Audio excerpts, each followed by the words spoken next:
పూర్వం ఒకనాడు ఈ ప్రపంచాన అధర్మం పెరిగి ధర్మం సన్నగిల్లుతున్న సమయంలో సృష్టికర్త అయిన చతుర్ముఖ బ్రహ్మ తిరిగి ధర్మ సంస్థాపన చేయాలని నిర్ణయించుకున్నాడు. అందుకు తగ్గ సమయం కోసం ఎదురు చూడసాగాడు బ్రహ్మదేవుడు. అదే సమయంలో క్షత్రియ వంశీయుడైన రిపుంజయుడు బ్రహ్మదేవుని కొరకే యజ్ఞం ప్రారంభించాడు. రిపుంజయుడు భక్తికి మెచ్చిన బ్రహ్మదేవుడు, నా ఈ ప్రపంచాన అధర్మము అన్యాయము బాగా పెరిగిపోయాయి, నీవు వెంటనే రాజ్యపాలన చేపట్టి అన్నింటినీ చక్కదిద్దమని చెప్పి కోరుతాడు బ్రహ్మదేవుడు. అప్పుడు రిపుంజయుడు బాగా ఆలోచించి బ్రహ్మదేవుని మాట కాదనలేక సృష్టికర్త ఎదుట ఒక షరతును కూడా ఉంచాడు.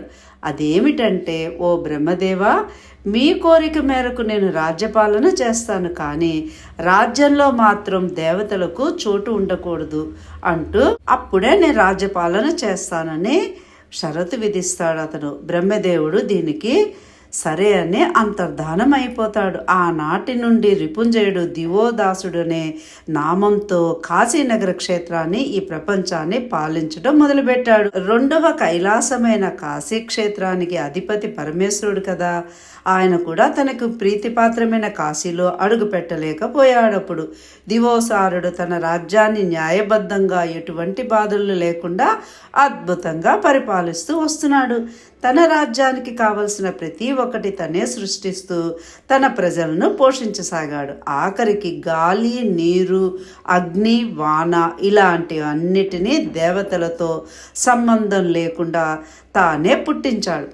కాశీక్షేత్రానికి వెళ్ళదరిచిన పరమేశ్వరుడు దివోదాసుడు కారణంగా కాశీలో అడుగు పెట్టలేకపోయారు. అప్పుడు రోజుకి దివోదాసుడికి గర్వం పెరిగిపోసాగింది. ఎలాగైనా దివోదాసురుడిని దారిలోకి తేవాలని నిర్ణయించుకున్న పరమేశ్వరుడు పార్వతీదేవి రూపాలైన 64 మంది దేవతలను ఈయన మీద రాజ్యానికి పంపిస్తారు. కానీ కాశీనగర సౌందర్యానికి మరియు ఆ రాజు నీతిమంతమైన పాలనను చూసి దేవతలందరూ ఏమీ చేయలేక అక్కడే ఉండిపోయారు.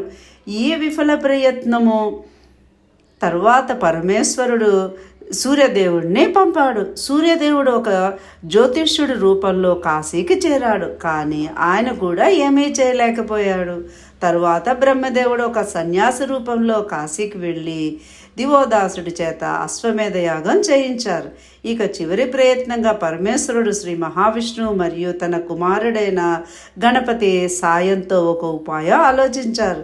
దాని ప్రకారం వినాయకుడు కాశీనగరానికి ఒక జ్యోతిష్యుడి రూపంలో అద్భుతమైన కాంతిపుంజంతో ఒంటి నిండా విభూతి రేఖలు, సింధూరం రంగు పట్టుబట్ట, ఎర్రటి సాలువ, లావు శరీరంతో పొట్టివాడైనా గట్టివాడైనా అనిపించాడు వినాయకుడప్పుడు. తన వాక్కు నిజం అవుతుందని చెబుతూ రాజ్యాన్నిలో జనాన్నందరినీ ఆకర్షించసాగాడు వినాయకుడు. రాజ్య మర్యాదలు చేస్తున్నారు అందరూ. ఆయన కోరికలందరినీ తీరుస్తున్నాడు వినాయకుడు. ఇలా వినాయకుడి జ్యోతిష ప్రతిభ రాజ ఆస్థానాన్ని కూడా చేరిపోయింది. రాణి కోరికపై రాజు దివోదాసుడు ఆయన్ని ఊరేగింపుగా ఆస్థానానికి గౌరవంగా రప్పించుకున్నాడు.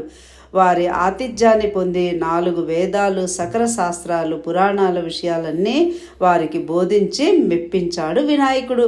ఒక ఏకాంత ప్రదేశంలో డుంటి వినాయకుడి చక్రవర్తి, మాకు ఈ ప్రజాపాలన తప్ప ఇంకా ఏ పని లేదు, ఏదైనా ఉంటే ఆజ్ఞాపిస్తే చేస్తానన్నాడు. అప్పుడు డుంటి, మీరు సమయానికి తగ్గ మాటే అన్నారు.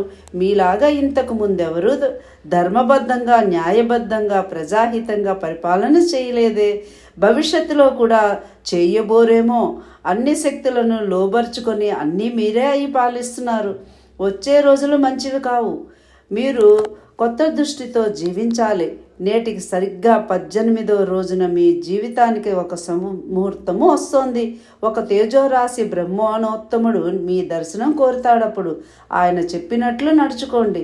మీ జన్మ చరితార్థం అవుతుంది రోజు రోజుకి అంటూ ఆ డుంటి తన ఆశ్రమానికి వెళ్ళిపోయాడు. శివాజ్ఞ మేరకు కాశీరాజైన దివోదాసుని కాశీ నుండి పంపించి వేయడానికి శ్రీ మహావిష్ణువే ఆ బ్రాహ్మణ రూపంలో కాశీకి వస్తాడు. అయితే తన వేదాంతంతో మాటల గారడితో నారాయణుడి దివోదాసుడి మనస్సును వైరాగ్యం వైపు మళ్లించేస్తాడు. అప్పుడు దివోదాసుడు తన కుమారుడికి రాజ్యాన్ని అప్పగించి తాను అడవిలోకి వెళ్ళి సమాధి చెంది శివునిలో ఐక్యమైపోయాడు. అలా శివకార్యం పూర్తి చేసిన నారాయణుడు కాశీనగర అందాలను చూస్తూ నగరం అంతా విహరిస్తూ అక్కడ గంగా తీరంలోని పంచగంగా ఘాటుకు చేరుకున్నాడు విష్ణుమూర్తి. అదే సమయంలో ఆ ఘాటు వద్ద అగ్నిబిందు అనే పేరు గల ఋషి తపస్సు చేసుకుంటున్నాడు. శ్రీ మహావిష్ణువుని చూసిన అగ్నిబిందు భక్తి పారవస్యంలో నారాయణ్ణి పలు విధాలుగా కీర్తించి స్తోత్రం చేస్తాడు. అగ్నిబిందు భక్తికి మెచ్చిన నారాయణుడు ఆ ఋషిని ఏదైనా వరం కోరుకోమన్నాడు. అప్పుడు నారాయణ, నీవు బిందుమాధవునిగా ఈ ప్రదేశంలోనే ఉండి భక్తులను అనుగ్రహించని అన్నాడు ఆ ఋషి. అగ్నిబిందు కోరిన వర ఇచ్చాడు నారాయణుడు. తాను ఎప్పుడు ఈ పంచగంగా ఘాట్లోనే ఉంటానని వరం ఇచ్చి అంతర్ధానమైపోయాడు నారాయణుడు. ఇది కథ. ఇంకోసారి ఇంకో విషయం విందాం. ఓం నమః శివాయ.